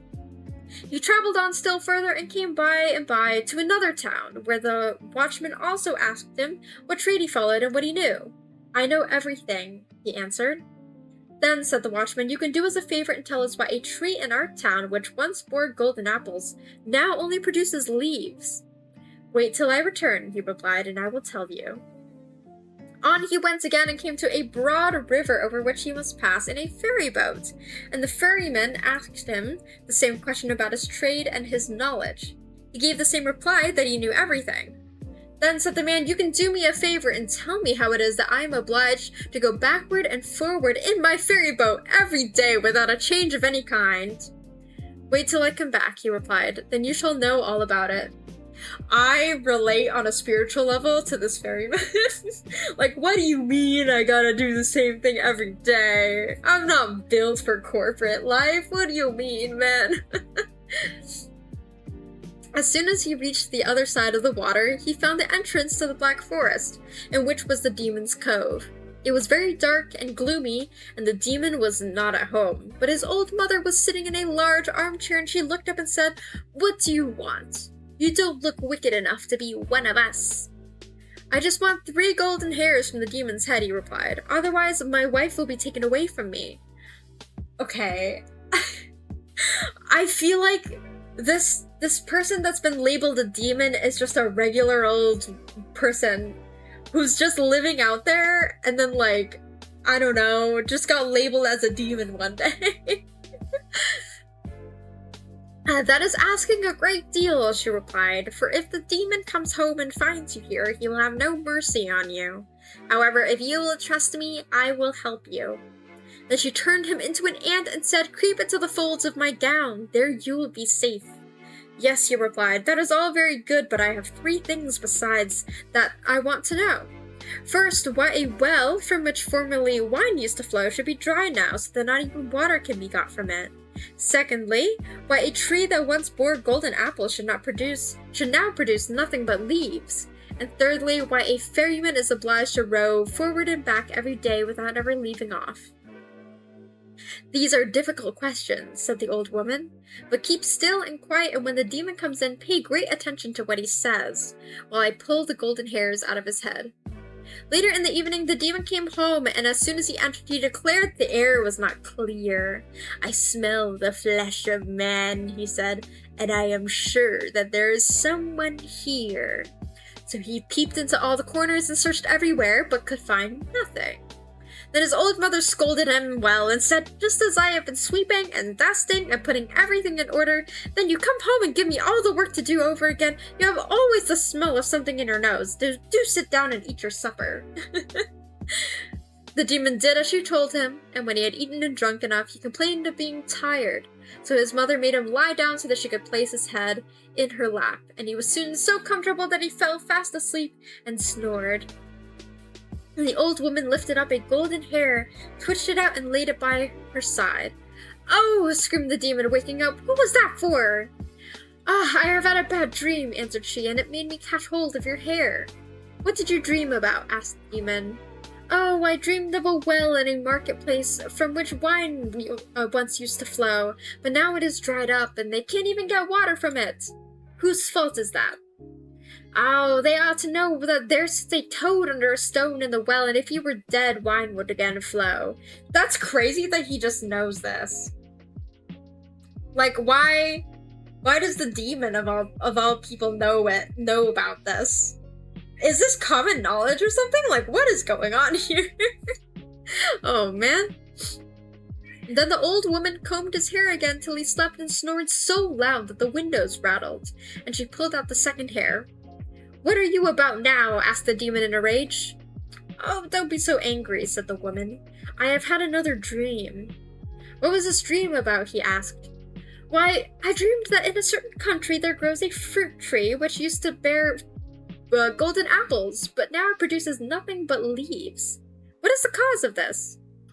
Why, don't they know," answered the demon, "that there is a mouse gnawing at the root? Were it dead, the tree would again bear golden apples, and if it gnaws much longer, the tree will wither up and dry." "Bother your dreams! If you disturb me again just as I am comfortably asleep, you will have a box on the ear." And the old woman spoke kindly to him, and smoothed and combed his hair again till he slept and snored. Then she seized the 3rd golden hair and pulled it out. The demon on this sprang to his feet, roared out in a greater rage than ever, and would have done some mischief in the house, but she managed to appease him this time also, and said, "How can I help my bad dreams?" And whatever did you dream?" he asked with some curiosity. "Well, I dreamed about a ferryman who complains that he is obliged to take people across the river, and is never free." "Oh, the stupid fellow," replied the wizard. "He can very easily ask any person who wants to be ferried over to take the oar in his hand, and he will be free at once." Then the demon laid his head down once more, and as the old mother had pulled out the 3 golden hairs and got answers to all the 3 questions, she let the old fellow rest and sleep in peace till the morning dawned. As soon as she had gone out the next day, the old woman took the ant from the folds of her dress and restored the lucky youth to his former shape. "Here are the 3 golden hairs for which you wished," says she. "And did you hear all the answers to your 3 questions?" "Yes," he replied, "every word, and I will not forget them." "Well then, I have helped you out of your difficulties, and now get home as fast as you can." This lady is she's such a wonderful person. What the? She just did all this for some random kid? Good for her. And also good for him. After thanking the old woman for her kindness, he turned his steps homeward, the full joy that everything had succeeded so well. When he arrived at the ferry, the man asked for the promised answer. "Ferry me over first," he replied, "and then I will tell you." So when they reached the opposite shore, he gave the ferryman the demon's advice that the next person who came and wished to be ferried over should have the oar placed in his hand, and from that moment he would have to take the ferryman's place. That's wild, by the way. If I had to take, like, an Uber somewhere, if I had to, like, I don't know, take a ferry across a river, and then they were like, "Alright, bye, this is your job now," I feel like, oh, what the frick? Like, no, get away from me. That would be so sad. Then the youth journeyed on till he came to the town where the unfruitful tree grew and where the watchman was waiting for his answer. To him the young man repeated what he had heard and said, "Kill the mouse that is gnawing at the roots. Then will your tree again bear golden apples." The watchman thanked him and gave him in return for his information 2 donkeys laden with gold, which were led after him. He very soon arrived at the city which contained the dried-up fountain. The sentinel came forward to receive his answer. Said the youth, "Under a stone in the fountain sits a toad. It must be searched for and killed, then will wine again flow from it." To show how thankful he was for his advice, the sentinel also ordered 2 donkeys laden with gold to be sent after him. At length the child of fortune reached home with his riches, and his wife was overjoyed at seeing him again, and hearing how well he had succeeded in his undertaking. He placed before the king the 3 golden hairs that he had brought from the head of the black demon, and when the king saw these and the 4 donkeys laden with gold, he was quite satisfied and said, "Now that you have performed all the required conditions, I am quite ready to sanction your marriage with my daughter, but, my dear son-in-law, tell me how you obtained all this gold. It is indeed a very valuable treasure. Where did you find it?" "I crossed the river in a ferry boat, and on the opposite shore I found some gold lying in the sand." "Can I find some if I go?" said the king eagerly. "Yes, as much as you please," replied he. "There is a ferryman—" I see where this is going! "There is a ferryman there who will row you over, and you can fill a sack in no time." Oh, tee! The greedy old king set out on his journey in all haste, and when he came near the river he beckoned to the ferryman to row him over the ferry. The man told him to step in, and just as they reached the opposite shore, he placed the rudder oar in the king's hand and sprang out of the boat, and so the king became ferryman as a punishment for his sins. I wonder if he still goes on ferrying people over the river. It is very likely, for no one has ever been persuaded to touch the oar since he took it. Oh, nice! Nice! I like the way that that one ends. Justice! Justice, I say! And also, it's so obvious that, like, well, of course, like, as soon as the guy comes back with all this gold, of course then the king is like, oh, yeah, like, oh, there's money to be had. And I definitely want that. Sure, buddy, sure. Sure, buddy. We'll take that. Also, Ballistic, thank you for redeeming the hydrate and the posture check. I will indeed fix my posture. I think it's been okay throughout the story reading so far. And also, y'all remember to hydrate. I've got some juice in front of me, so I'll take some sips. Remember to hydrate and take care of yourselves.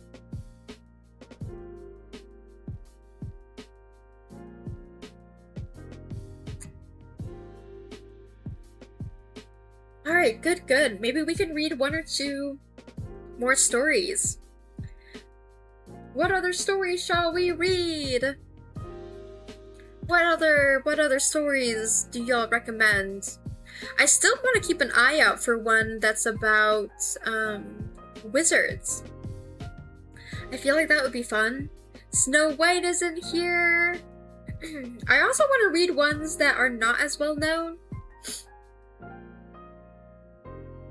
Just so that I can sort of, like, learn more about all of these stories in general. Because, like, I gotta know the story of, like, all of the Disney princess type stuff. But I really want to explore other ones.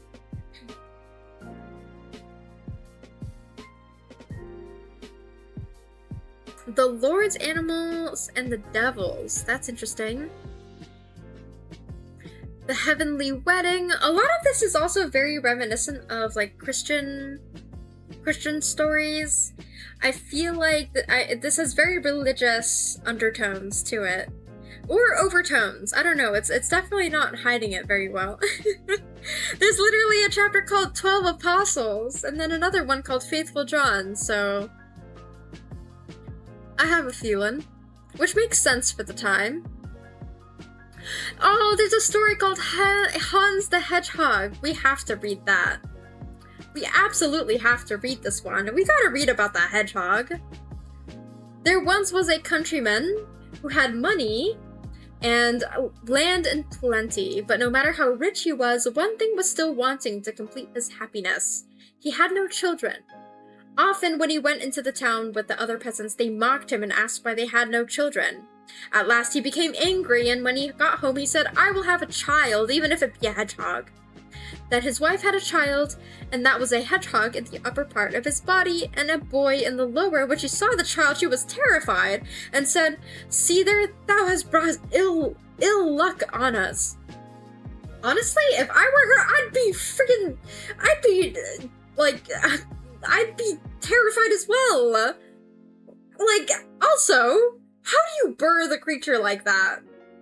Like, I feel like that's, I don't know, anatomy-wise, that's gotta be crazy. That's terrifying, indeed. And like, I don't know, physiologically speaking, how do you take care of this now? The boy, then said the man, "What can be done now? The boy must be christened, but we shall not be able to get a godfather for him." The woman said, "We cannot call him anything else but Hans the Hedgehog." Oh my gosh. So he was like, "Yeah, there's no choice. We have no choice. We have to call him Hans the Hedgehog." When he was christened, the parson said he cannot go into any ordinary bed because of his spikes. Yes, that's exactly what I was thinking about.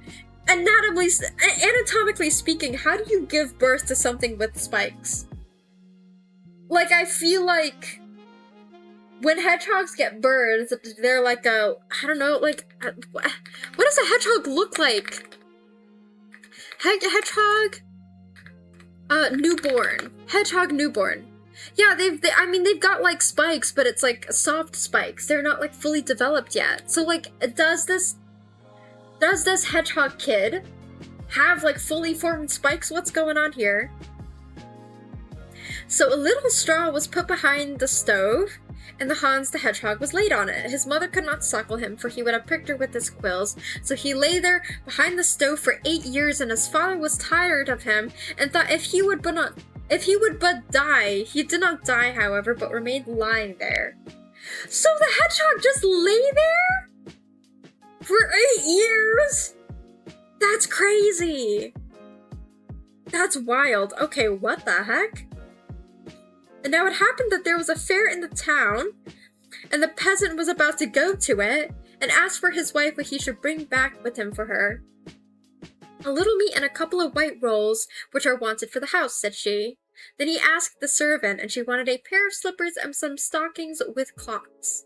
At last he said also, "And what wilt thou have, Hans my hedgehog?" "Dear father," he said, "do bring me bagpipes." Oh.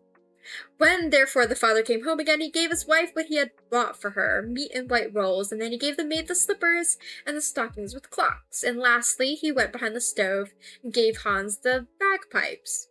And when the Hans the Hedgehog had the bagpipes, he said, "Dear father, do go to the forge and get the cockshod, and then I will ride away and never come back again." On this, the father was delighted to think that he was going to get rid of him and had the shod for him, and when it was done, Hans the Hedgehog got on it and rode away, but took swine and donkeys with him, which he intended to keep in the forest. What the heck? Okay, some of the families in this story are crazy. I don't know if this was the norm at the time, but were a lot of them were I don't want my kids anymore? Is this a normal thing for that time? When they got there, he made the bird fly onto a high tree with him, and there he sat for many a long year, and watched his donkeys and swine until the herd was quite large, and his father knew nothing about him. While he was sitting in the tree, however, he played his bagpipes and made music, which was very beautiful. Once a king came traveling by who had lost his way and heard the music. He was astonished at it and sent his servant forth to look all round and see from whence this music came. He spied about, but saw nothing but a little animal sitting aloft in the tree, which looked like a bird with a hedgehog on it, which made this music. Then the king told the servant he was asked why he sat there, and if he knew the road which led to his kingdom. So Hans the Hedgehog descended from the tree and said he would show the way if the king would write a bond and promise him whatever he first met in the royal courtyard as soon as he arrived at home. Then the king thought, I can easily do that. Hans the Hedgehog understands nothing, and I can write what I like. So the king took pen and ink and wrote something, and when he had done it, Hans the Hedgehog showed him the way, and he got safely home. But his daughter, when she saw him from afar, was so overwhelmed with joy that she ran to meet him and kissed him. Then he remembered Hans the Hedgehog and told her what had happened, and that he had been forced to promise whatsoever first met him when he got home to a very strange animal, which sat on a bird as if it were a horse and made beautiful music. But that instead of writing that he should have done, or that he should have what he wanted, he had written that she had... Fuck! I can't read this one sentence right here. Then he remembered Hans the Hedgehog and told her what happened, and that he had been forced to promise whatsoever first met him when he got home to a very strange animal which sat on a bird as if it were a horse and made beautiful music, but that instead of writing that he should have what he wanted, he had written that she should not have it. Thereupon the princess was glad and said he had done well, for she never would have gone away with the hedgehog. Why was that sentence so hard for me to read? What the heck? Hans the Hedgehog, however, looked after his donkeys and pigs and was always merry and sat on the tree and played his bagpipes. Now it came to pass that another king came journeying by with his attendants and runners, and he also had lost his way. Another king? How many kings are going down this road? What's going on here? He did not know how to get home again because the forest was so large. He likewise heard the beautiful music from a distance and asked his runner what that could be and told him to go and see. Then the runner went under the tree and saw that the bird was sitting at the top of it and Hans the Hedgehog on the bird. The runner asked him what he was about up there. I am keeping my donkeys and my pigs, but what is your desire? The messenger said that they had lost their way and could not get back into their own kingdom, and asked if he would not show them the way. Then Hans the Hedgehog got down the tree with the bird and told the aged king that he would show him the way if he would give him for his own whatsoever first met him in front of his royal palace. The king said yes and wrote a promise to Hans the Hedgehog that he should have this. That done, Hans rode on before him on the bird and pointed out the way, and the king reached his kingdom again in safety. When he got to the courtyard, there were great rejoicings. The king had an only daughter who was very beautiful. She ran to meet him, threw her arms around his neck, and was delighted to have her old father back again. She asked him where in the world he had been so long. So he told her how he had lost his way and had very nearly not come back at all, but that as he was traveling through a great forest, a creature, half hedgehog, half man, who was sitting astride a bird in a high tree and making music, had showed him the way and helped him to get out. But that in return he had promised him whatsoever first met him in the royal court, and how that she herself, which made him unhappy now. But on this she promised that for love of her father, She would willingly go with this Hans if he came. Hans the Hedgehog, however, took care of his pigs, and the pigs multiplied until they became so many in number that the whole forest was filled with them. Then Hans the Hedgehog resolved not to live in the forest any longer and sent word to his father to have every sty in the village emptied, for he was coming with such a great herd that all might kill who wished to do so. When his father heard that, he was troubled, for he thought Hans the Hedgehog had died long ago. Hans the Hedgehog, however, seated himself on the bird and drove the pigs before him into the village and ordered the slaughter to begin. Ha! But there was a killing and a chopping that might have been heard 2 miles off. After this, Hans the Hedgehog said, "Father, let me have the bird shot once more at the forge, and then I will ride away and never come back as long as I live." Then the father had the bird shot once more and was pleased that Hans the Hedgehog would never return again. Hans the Hedgehog rode away to the first kingdom. There the king had commanded that whosoever came mounted on a bird and had bagpipes with him should be shot at, cut down, or stabbed by everyone so that he might not enter the palace. What a traitor! How dare he! When therefore Hans the Hedgehog came riding thither, they all pressed forward against him with their pikes, but he spurred the bird, and it flew up over the gate in front of the king's window and lighted there, and Hans cried that the king must give him what he had promised, or he would take both his life and the daughter's. Whoa there! That's wild! That's some wild uprising stuff. What? Whoa! I feel like that is justified, I feel like, because that's a crazy thing to break a promise over. But okay. Then the king began to speak softly to his daughter and beg her to go away with Hans in order to save her life and her father's. So she dressed herself in white, and her father gave her a carriage with 6 horses and magnificent attendants, together with gold and possessions. She seated herself in the carriage and placed Hans the Hedgehog beside her with the bird and the bagpipes, and they took leave and drove away. Dang, okay. And the king thought he should never see her again. He was, however, deceived in his expectations, for when they were at a short distance from the town, Hans the Hedgehog... Oh no. I don't know if I like Hans the Hedgehog anymore. For when they were a short distance from the town, Hans the Hedgehog took her pretty clothes off and pierced her with his hedgehog skin until she bled all over. "That is the reward of your falseness," said he. "Go your way, I will not have you." And on that he chased her home again, and she was disgraced for the rest of her life. Oh no, man! Wait, I don't know if I like Hans the Hedgehog. Look, man, I know the king broke its promise, and that sucks real bad.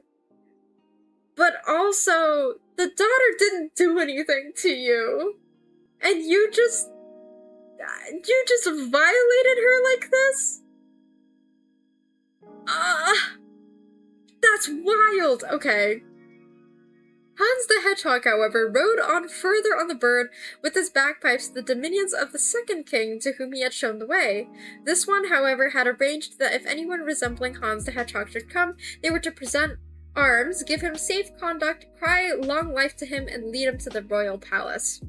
When the king's daughter saw him, she was terrified, for he looked quite too strange. She remembered, however, that she could not change her mind, for she had given her promise to her father. So Hans the Hedgehog was welcomed by her and married to her, and had to go with her to the royal table, and she seated herself by his side, and they ate and drank. When the evening came and they wanted to go to sleep, she was afraid of his quills, but he told her she was not to fear, for no harm would befall her. And he told the old king that he was to appoint 4 men to watch by the door of the chamber and light a great fire, and when he entered the room and was about to get into bed, he would creep out of his hedgehog skin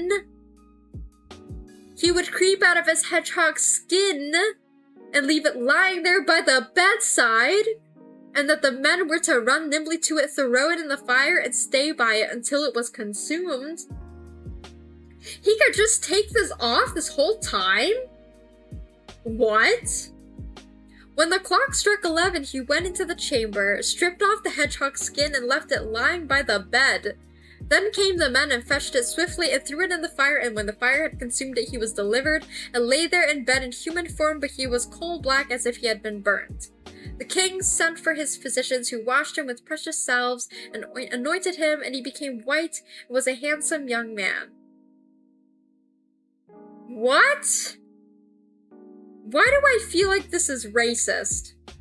When the king's daughter saw that she was glad, and the next morning they rose joyfully, ate and drank, and then the marriage was properly solemnized, and Hans the Hedgehog received the kingdom from the aged king.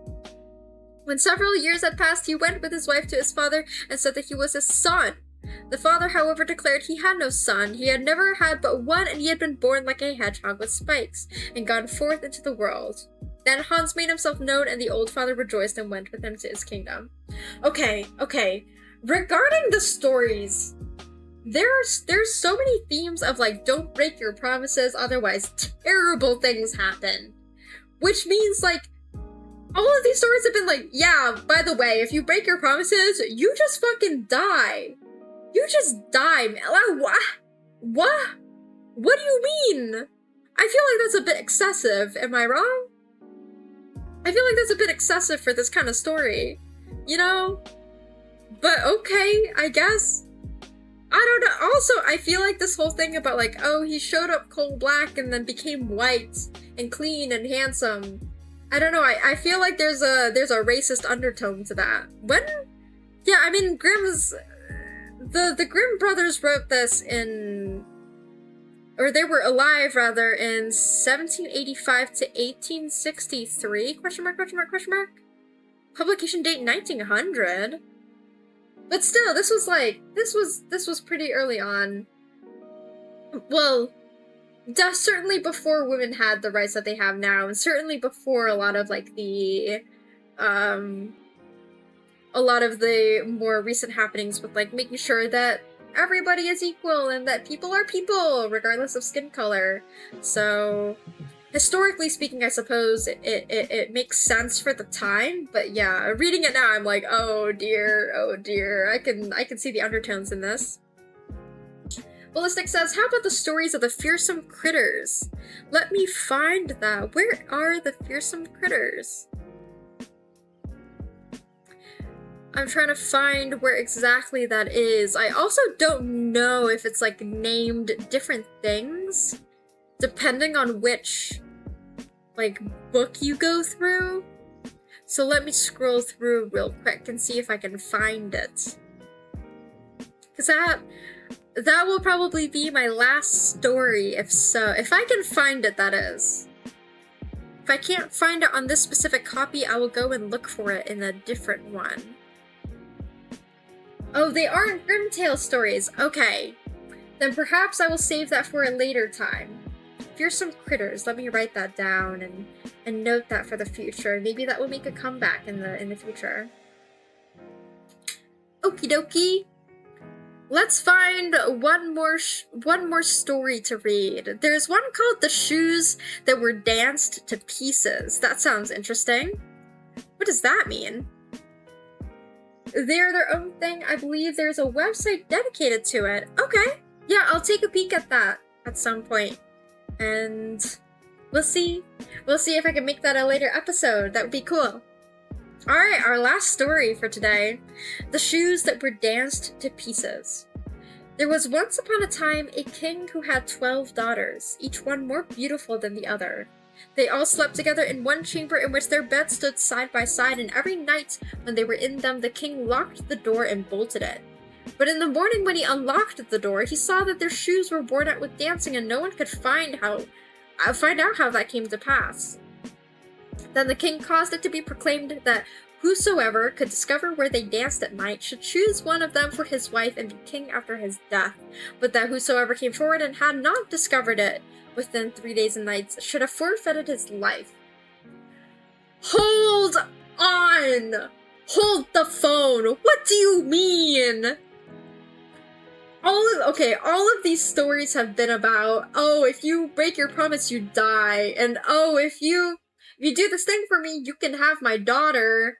as a wife, but if you don't do it, you're gonna die. Like, what is this dichotomy? This is so weird. It's like, oh, the only good thing that you're getting is a wife who's a pretty beautiful princess, and then like if you don't fulfill whatever thing, then you just straight up like ah, too bad, you die. What the heck is this?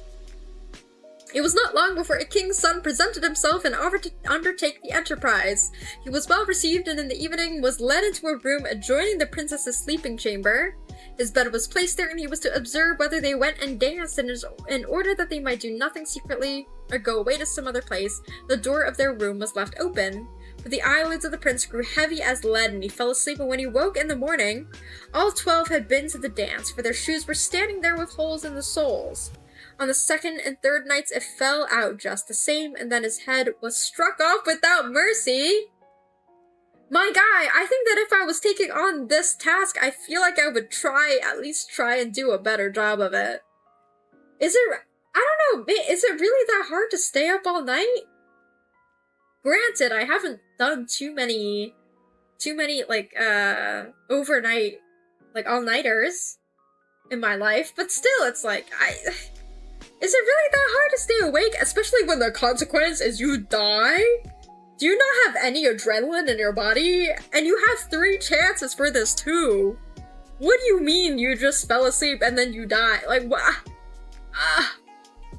Many others came after this and undertook the enterprise, but all forfeited their lives? How many people can't stay up for just one night? Just one night, man. Now it came to pass that a poor soldier who had a wound and could serve no longer found himself on the road to the town where the king lived. There he met an old woman who asked him where he was going. I hardly know myself, answered he, and added in jest, I had half a mind to discover where the princesses danced their shoes into holes, and thus become king. That is not so difficult, said the old woman. You must not drink the wine which will be brought to you at night, and must pretend to be sound asleep. Oh. So were they being drugged? Wait, but that's crazy. If they were being drugged, or like being fed wine, then that's just senseless killing. What the heck? That's crazy. Why would they, what? Okay, I guess. With that, she gave him a little cloak and said, if you put on that, you will be invisible, and then you can steal after the 12. When the soldier had received this good advice, he went into the thing in earnest, took heart, went to the king, and announced himself as a suitor. He was as well received as the others, and royal garments were put upon him. He was conducted that evening at bedtime into the antechamber, and as he was about to go to bed, the eldest came and brought him a cup of wine, and he had tied a sponge under his chin and let the wine run down into it without drinking a drop. Then he lay down, and when he had lain a while, he began to snore as if in the deepest sleep. This feels very odd to me in the sense that I feel like this is an innuendo of sorts. Where it's basically saying like, oh, if you can last the whole night, you can have the lady. I feel like that's gotta be where the story came from, but it's just made more family friendly, I guess. Except for the fact that people keep dying, what the heck? The 12 princesses heard his snores and laughed, and the eldest said he too might as well have saved his life. With that, they got up, opened wardrobes, presses, cupboards, and brought out pretty dresses, dressed themselves with the mirrors, sprang about, and rejoiced at the prospects of the dance. Once the youngest said, I know not how it is. You were very happy, but I feel very strange. Some misfortune is certainly about to befall us. You are a goose who is always frightened, said the eldest. Have you forgotten how many king's sons have already come here in vain? I had hardly any need to give the soldier a sleeping draught. In any case, the clown would not have awakened. When they were all ready, they looked carefully at the soldier, but he had closed his eyes and did not move or stir, so they felt themselves quite secure. The eldest then went to her bed and tapped it. It immediately sank into the earth, and one after the other they descended through the opening, the eldest going first. Ooh, what is this? Secret chamber? Secret tunnel! The soldier who had watched everything tarried no longer and put on his little cloak and went down last with the youngest. Halfway down the steps he just trod a little underdressed, and she was terrified at that and cried out, "What is that? Who is pulling at my dress?" "Don't be so silly," said the eldest. "You have caught it on a nail." And they went all the way down, and when they were at the bottom, they were standing in a wonderfully pretty avenue of trees, all the leaves of which were silver and shone and glistened. The soldier thought, "I must carry a token away with me," and broke off a twig from one of them, on which the tree cracked with a loud report. The youngest cried out again, "Something is wrong. Did you hear the crack?" But the eldest said, "It is a gun fired for joy because we have got rid of our prince so quickly." After that, they came into an avenue where all the leaves were of gold, and lastly into a third avenue where they were of bright diamonds. He broke off a twig from each, which made such a crack each time that the youngest started back in terror, but the eldest still maintained that they were salutes. They went on and came to a great lake whereon stood 12 little boats, and in every boat sat a handsome prince, all of whom were waiting for the 12, and each took one of them with him. But the soldier seated himself by the youngest. Then her prince said, "I can't tell why this boat is so much heavier today. I shall have to row with all my strength if I am to get it across." "What should cause that?" said the youngest. "But the warm weather. I feel very warm, too." On the opposite side of the lake stood a splendid, brightly lit castle, from whence resounded the joyous music of trumpets and kettle drums. They rode over there and entered, and each prince danced with the girl he loved, but the soldier danced with them unseen. And when one of them had a cup of wine in her hand, he drank it up so that the cup was empty when she carried it to her mouth. The youngest was alarmed at this, but the eldest always made her to be silent. They danced there till 3 o'clock in the morning, when all the shoes were danced into holes and they were forced to leave off. The princess rowed them back over the lake, and this time the soldier seated himself by the eldest. On the shore they took leave of their princess and promised to return the following night. When they reached the stairs, the soldier ran on in front and lay down on his bed, and when the 12 had come up slowly and wearily, he was already snoring so loudly that they could all hear him, and they said, "So far as he is concerned, we are safe." They took off their beautiful dresses, laid them away, put the worn-out shoes under the bed, and laid down. Next morning the soldier was resolved not to speak, but to watch the wonderful goings-on, and again went with them. Everything was done just as it had been done the first time, and each time they danced until their shoes were worn to pieces.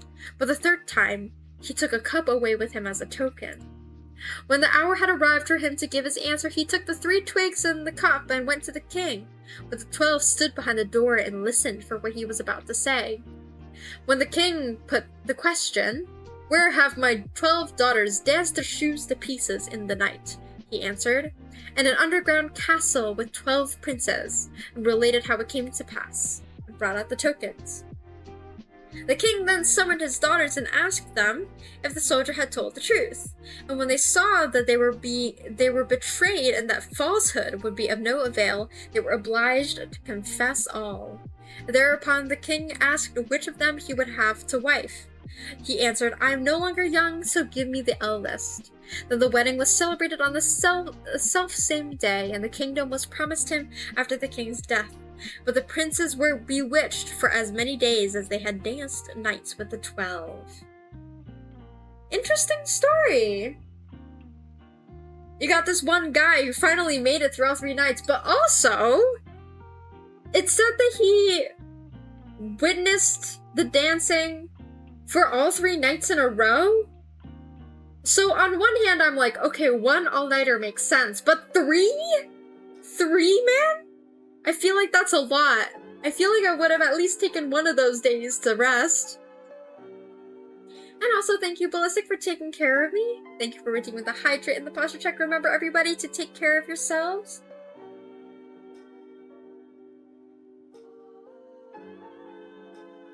These stories were wonderful. I had a good time. I feel like, though, the age of these stories definitely shows through. So like I feel like, and also because they're such short stories, you can't get as much depth out of them as you might in like a lengthier story. So it's all meant to be like very like short parables and little things, but I feel like they also like end up falling, unless I just coincidentally picked particular ones that were very similar, but I ended up picking a lot of stories that are just about kings promising their daughters as wives and then killing people. I feel like that's the main takeaway that I got from these stories. I came here to disobey my parents, but if disobeying my parents means that I literally got my head chopped off, I think I might obey, actually. Like, god dang. So that's interesting. But yeah, I think these are also very cute. I think my favorite was also, favorite was honestly the Frog Prince. I really liked that, what was it? That final ending poem in The Frog Prince that says, "The wheel does not break, 'tis the band round my heart, that to lessen its ache, when I grieved for your sake, I bound round my heart." And just the dedication of that guy to serving the prince. Although I am not an advocate for servitude in this day and age, I think that it is also very admirable. And also just like the prose of that as well, like the poetry of that is written very, very lovely. Yeah, and I'm also curious, like, are some of the stories that are earlier in this book, like their first few stories, and then it slowly develops later on? Because I feel like at the beginning, yes, you've got this talk about kings and princesses, but I don't know. I feel like I would have to read the whole book in order to really know if there's a trend or if they're all really kind of the same. But they're also very quaint stories, so I think that's kind of cute as well. Well, that is the Grimm Fairy Tales for today. Thank you guys so much for listening. We came in here expecting to disobey our parents and not follow the parables in these stories. But alas, I don't think that this would be a good idea. if the consequence is purely death. Yes. Well, alright. Thank you guys so much for watching and for joining me in this adventure. And I will see you guys during my next stream. And we will continue with more stories of other various types of folklores and fairy tales in episode 2 of Friday Night Fairy Tales next week. We'll be live on Wednesday, and then the video will be uploaded on Friday. So I'll be editing it on Thursday and uploading it on Friday for all of you to enjoy. I hope that you enjoyed this lovely series of stories this time around, and I think next time I will probably choose a lengthier story that is more so one full story all in one go. So yeah, thank you guys so much for joining me. I will see you guys next time. And stay well, rest well, and stay dreaming, everybody. Good night. Bye-bye.